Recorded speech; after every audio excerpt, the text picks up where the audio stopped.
ऊंची ऊंची पहाड़ियों और घने जंगल से घिरा हुआ भैरवगढ़ गांव काली पहाड़ी के ठीक पीछे था।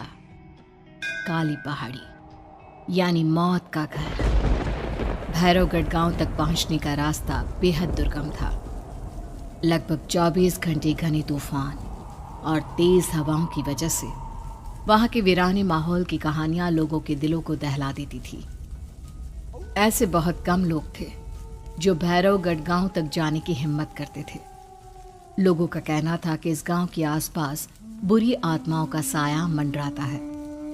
गांव के रहने वाले लोगों ने वैसे तो अपनी आंखों से किसी बुरी आत्मा या साये को नहीं देखा था, लेकिन गांव का बच्चा बच्चा इस बात को महसूस कर सकता था कि गांव के ऊपर कोई तो खौफनाक साया मंडरा रहा है।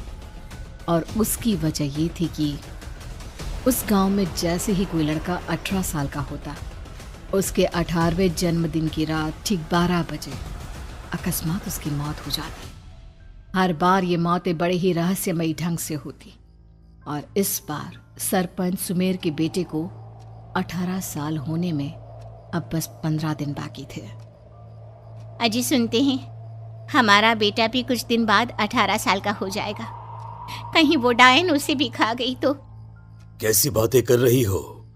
जब वो इस गांव में ही नहीं है तो कोई भी डायन या बुरा साया उसका कैसे कुछ बिगाड़ सकता है? उसे कुछ नहीं होगा। हाँ जानती हूँ, आपने उसे पढ़ाई के बहाने इस गांव से बाहर निकाल शहर भेज दिया है, लेकिन ये भी तो सच है ना कि वो बार बार यहाँ आने की जिद करता रहता है। वो चाहे कितनी भी जिद कर ले जानकी, पर मैं उसे इस गांव में कभी वापस नहीं आने दूंगा।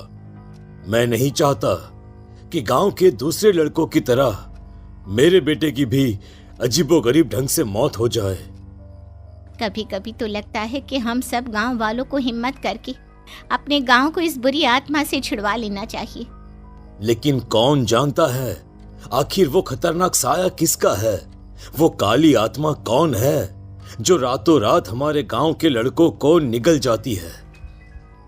सुमेर और जानकी जब ये सारी बातें कर रहे थे तब रात के लगभग 10 बज चुके थे और हर रात की तरह भैरवगढ़ गांव एक भयानक काले तूफान की आगोश में था। बाहर चल रही तेज हवाएं और बारिश के बीच कभी कभी ऐसा लगता जैसे कोई बुरी तरह से चीख रहा है। किसी के तड़पने और चीखने की आवाजें गांव के कानों में बार बार टकराती, पर वहां रहने वाले किसी भी औरत या आदमी के अंदर इतना साहस नहीं था कि वो अपने घर से बाहर कदम रख के उन आवाजों तक पहुंच सके। सो जाओ जानकी और घर के खिड़की दरवाजे कसकर बंद कर दो।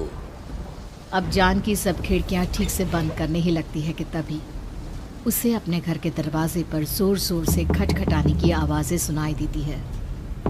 इन आवाजों को सुनकर जानकी और सुमेर के चेहरे डर से पीले और हाथ पैर ठंडे पड़ जाते हैं। जानकी, जानकी, इतनी रात कौन होगा? पता नहीं, ऐसा लग रहा है कोई बुरी तरह से दरवाजा खटखटा रहा है। अरे हाँ, पर किसी की आवाज भी तो नहीं आ रही। क्या करूं? दरवाजा खोल लूं या नहीं? कहीं ऐसा ना हो कि किसी को हमारी मदद की जरूरत हो।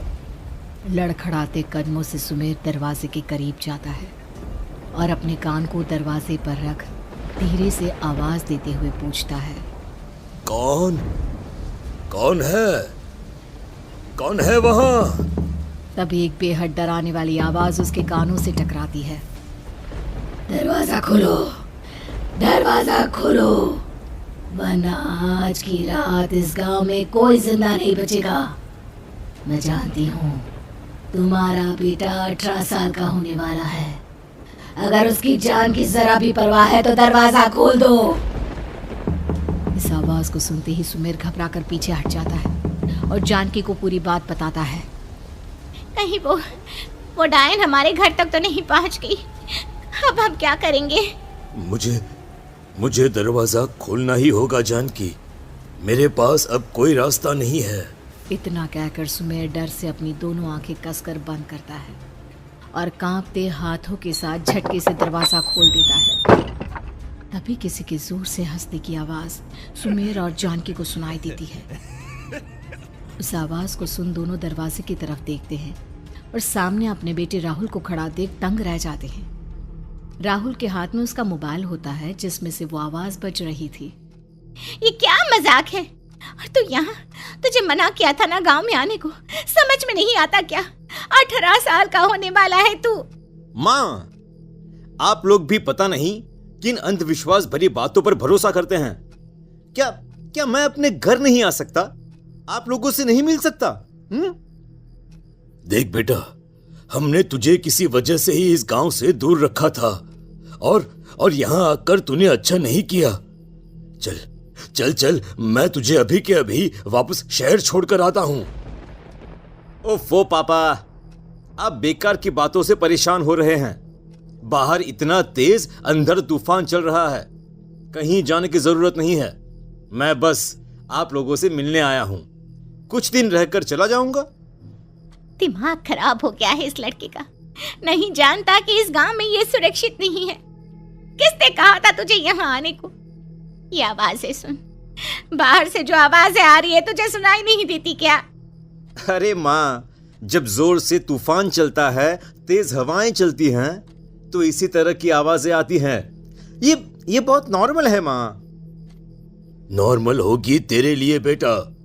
4 दिन शहर में पढ़कर आया है तो अपने माँ बाप की बात नहीं मान सकता। माँ, मुझे अभी बहुत जोरों से भूख लगी है, पहले कुछ खिला दो, और रात भी बहुत हो गई है। हम इस बारे में कल बात करते हैं, ठीक है? राहुल के वापस आ जाने से जानकी और सुमेर की आंखों की नींद उड़ गई थी। खाना खाने के बाद राहुल तो अपने बिस्तर पर जाकर सो गया, लेकिन जानकी और सुमेर पूरी रात उसके कमरे के बाहर पहरेदारी करते रहे। उन्हें पल पल इसी बात का डर था कि कहीं उनके बेटे को कुछ हो ना जाए। रात बीतती है, सुबह का सूरज निकलता है। अब जैसे ही वो राहुल को नींद से जागते देखते हैं तो उन दोनों के दिल को सुकून मिलता है। अरे माँ, पापा, आप अभी तक यहीं बैठे हैं? क्या पूरी रात सोए नहीं? जिनकी जवान बेटी की जान को खतरा हो, उन माँ बाप को नींद नहीं आती बेटा। अब तो वापस शहर चला जा।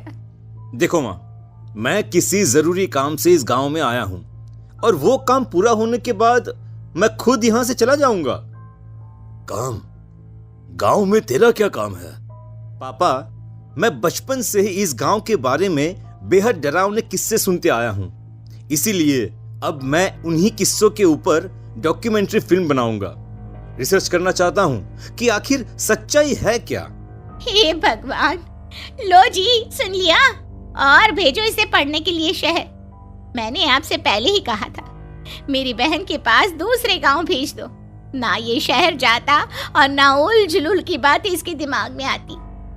जानकी और सुमेर राहुल को समझाने की बहुत कोशिश करते हैं, पर वो किसी की बात नहीं सुनता और अपना कैमरा लेकर गांव की पास वाली काली पहाड़ी की तरफ निकल जाता है। अब राहुल जैसे ही काली पहाड़ी पर पहुंचता है, उसकी नजर पहाड़ी के ठीक बीचों बीच बनी एक पुरानी झोपड़ी पर पड़ती है। यहाँ भी कोई रहता है क्या? ये इंटरेस्टिंग होगा।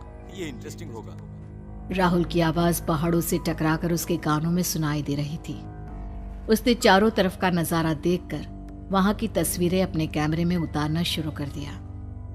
तभी अचानक राहुल ने अपने कैमरे में खींची हुई तस्वीर को जूम करके देखा और उसमें उसे जो नजर आया वो देखकर राहुल के होश उड़ गए।